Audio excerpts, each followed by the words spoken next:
Kwa hiyo mimi nawashukuru sana. Kiongozi wenu Mheshimiwa Zitto Zuberi Kabwe amekuwa kwenye kikosi kazi, na baada ya kikosi kazi amekuwa akiongea hadharani akimpongeza Mheshimiwa Rais kwamba Mheshimiwa Rais amefanya juhudi kubwa kuboresha demokrasia na anaendelea kufanya hivyo. Mmetaja hapa masuala ya maliziano, mambo mengi tu.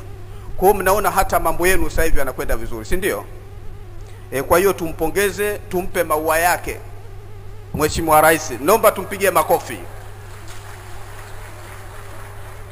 Tunashukuru sana kwa hilo. Kwa hiyo nilikuwa naomba sasa, wakati tuna enjoy hii demokrasia, rai ya ofisi ya msajili wa vyama vya siasa ni kwamba tuzingatie sheria, kwa sababu kwenye kuenjoy unaweza ukajisahau.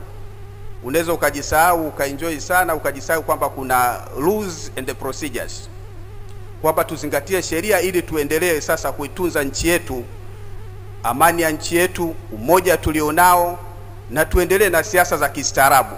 Na ninawapongeza sana kwa ili ACT Wazalendo. Naomba mjipigie makofi.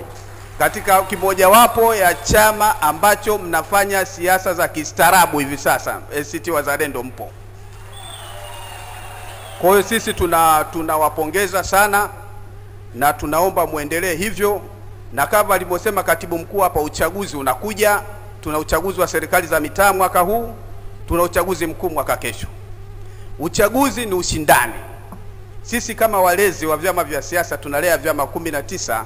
Rai yetu ni kwamba vyama vya siasa mnapoingia kwenye uchaguzi, jambo la msingi ni kuheshimu sheria za nchi ili tuendelee kuwa na siasa za kistaarabu, tuendelee kutunza amani, tuendelee kutunza utulivu, tuendelee kutunza umoja tulionao.